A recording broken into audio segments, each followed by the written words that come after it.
Letter to a Narcissist, Part 3 by Dana Elizabeth. Please take a moment, like, and subscribe before we begin.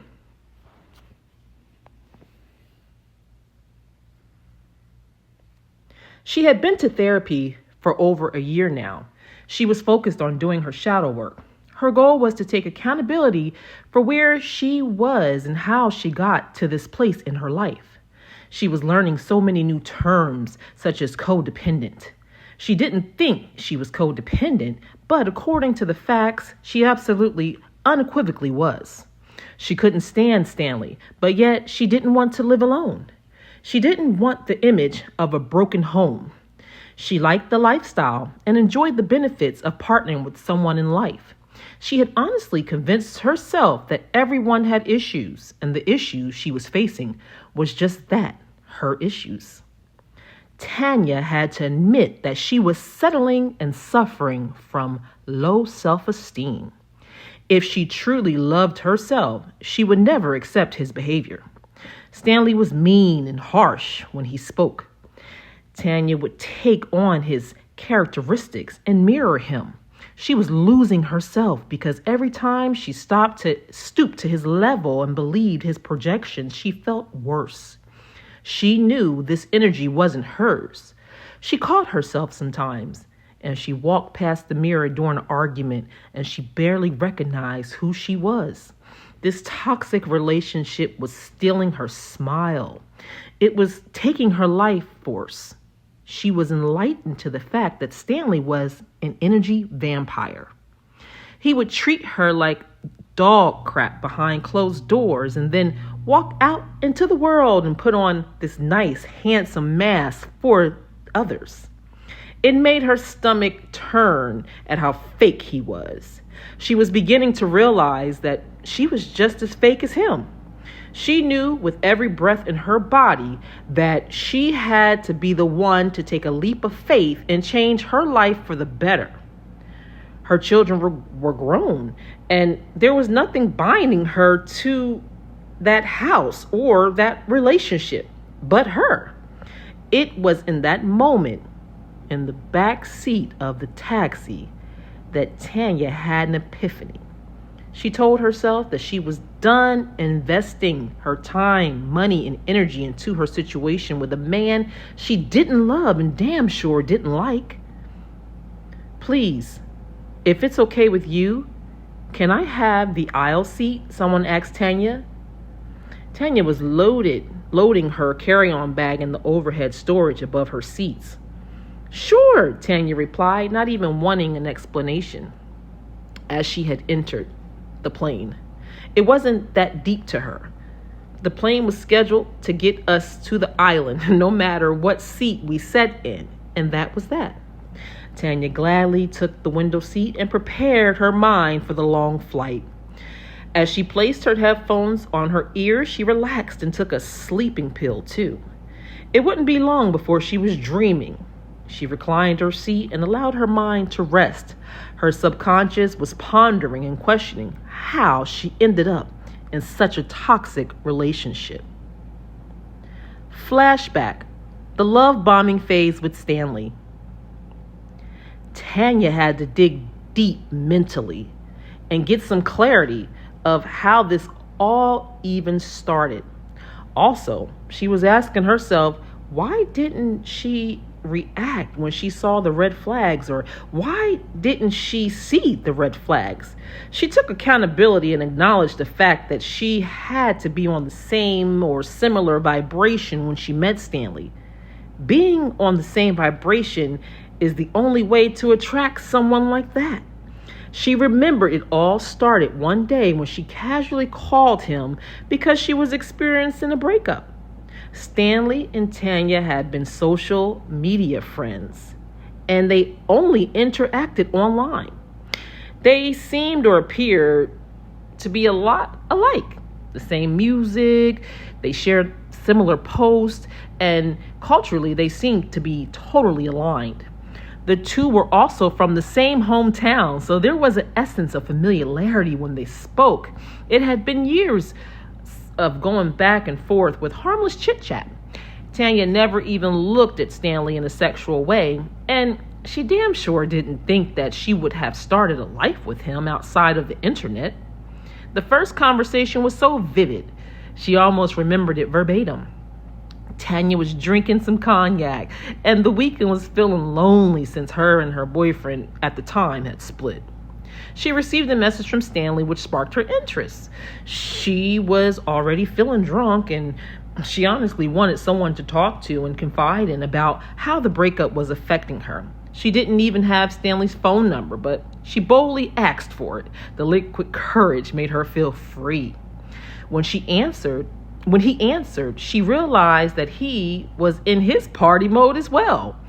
There was loud music playing, and Stanley greeted her with his normal, friendly spirit. At least that was the impression she got, and in hindsight, she now realizes that the impression he wanted her to perceive. From that first phone call, the two were inseparable. Tanya was overwhelmed with all the attention Stanley gave her. They talked all day, whether text or calls, and at nights they would FaceTime. Not long into the conversation, Stanley started to express his love for Tanya. "I love you, Tanya. I love Tanya. I know who I want to be with," he shouted. He shouted out in a melodic tone, and he would repeat it. "I love you, Tanya. I love Tanya, and I know who I want to be with." He would brainwash her with this chant every day. The conversations turned into the "I love Tanya" show. She never said it back because, of course, it was so soon, and she was unsure of how she felt about Stanley. She had never met him in person yet, and she was mindful not to lead him on. There was no secret that she was totally infatuated, though. It felt fun, silly, and almost childish. They would sit on the phone on the weekends until the sun came up. The weekends consisted of alcohol, music, food, and pure laughter, which felt so fun. Stanley had totally taken Tanya's mind off of her breakup. She forgot who her ex was. She was so engulfed in Stanley's illusion. She had no clue at the time that this was love bombing. And honestly, if you would have told her, she would not have cared because it felt so good. Stanley was validating her emotions and making her feel dependent on his presence. Although they were miles apart, he gave her the peace of mind that he was just a phone call away. She loved that. The attention boosted her ego. Tanya didn't view herself as having low self-esteem, but in hindsight, she had become a people pleaser. There were times when she didn't want to talk to Stanley because she was preoccupied with work, or she just wanted to converse with another friend. Stanley would totally act out. He would block her or not answer her calls, or he would decide to turn his phone on Do Not Disturb.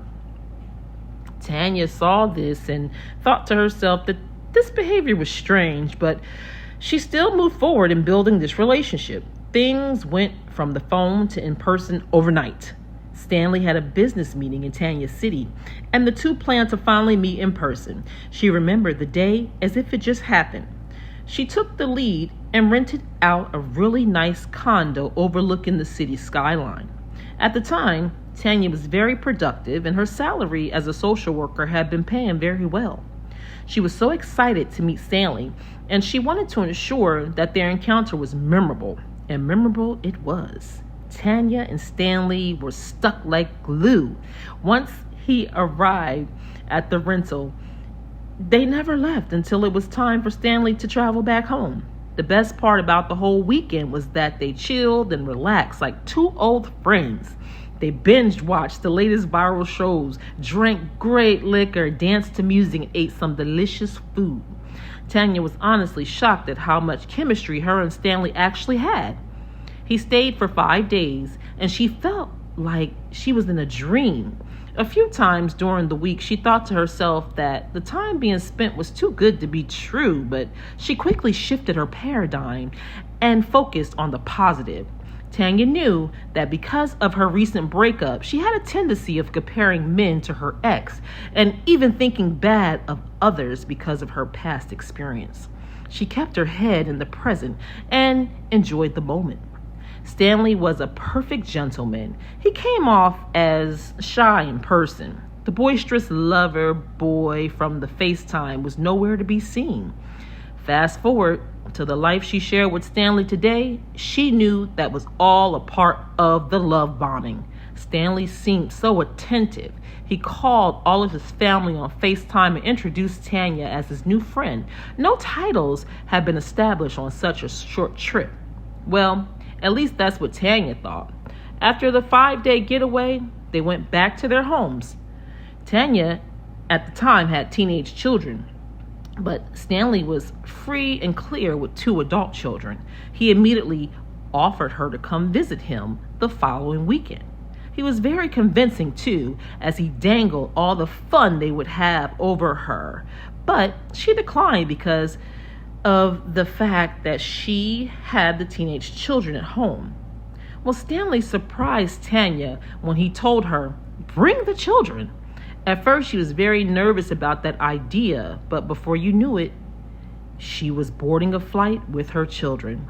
Stanley was very persistent, and he made it very clear that he wanted to spend more time with Tanya. She was floating on the clouds as she felt so special.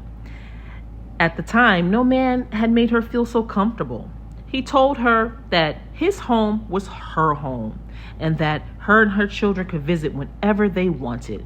The open invitation was so sweet, Tanya thought. Her intuition was telling her that Stanley was coming on a bit too strong, but something in her just wanted to know how strong. And in due time, she did find out.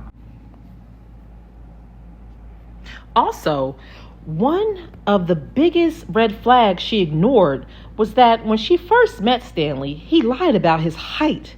This seemed minuscule at the time, but a lie is a lie. He told her that he was 6 feet tall, but when they met for the first time, he was more like 5'9". Tanya instantly called him on it and asked him why he prevaricated about his height, and he laughed it off and made a joke of it, quickly sweeping the issue under the rug. "The heart doesn't care about looks, and you got my heart," Stanley said. Tanya rolled her eyes in her head as she was relaxing on the plane and replaying all the love bombing that Stanley did in the beginning of this nightmare, which was now her life. They never dealt with issues head on. Every single disagreement they ever had was always just swept under the rug. Stanley was the fun guy. He was the life of the party type of guy. Tanya, on the other hand, knew how to separate the party from reality.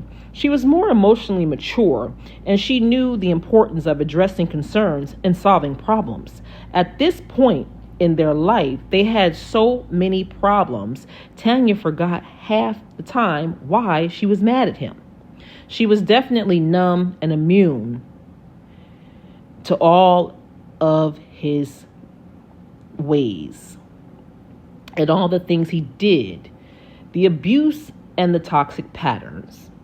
She had to take accountability for her role in this connection, though, she thought to herself. She was aware that Stanley only did what she allowed. He was like another child in her eyes. That within itself is so distorted. Who views their man like their child? She questioned herself quietly in her own head. The plane was so quiet, and the passenger who asked for the aisle seat was not even there when Tanya woke up. Maybe she went to the restroom, Tanya thought to herself, taking a sip of her water. Tanya realized the muscle relaxer had begun to wear off, and she reached for her pill purse and swallowed another one. She had downloaded a ton of movies and music onto her tablet, and she searched her library for media of selected healing music. The file was playing a flute player who played at a 432 hertz. This particular sound wave calmed her and helped her to relax. As she let the sound penetrate through her ears, She stared into the abyss of clouds as the plane plowed through. Tanya was fast asleep before the other passenger returned to her seat. In deep dream state, she let her mind relax and wonder where it may. Please like, comment, and subscribe for more short stories.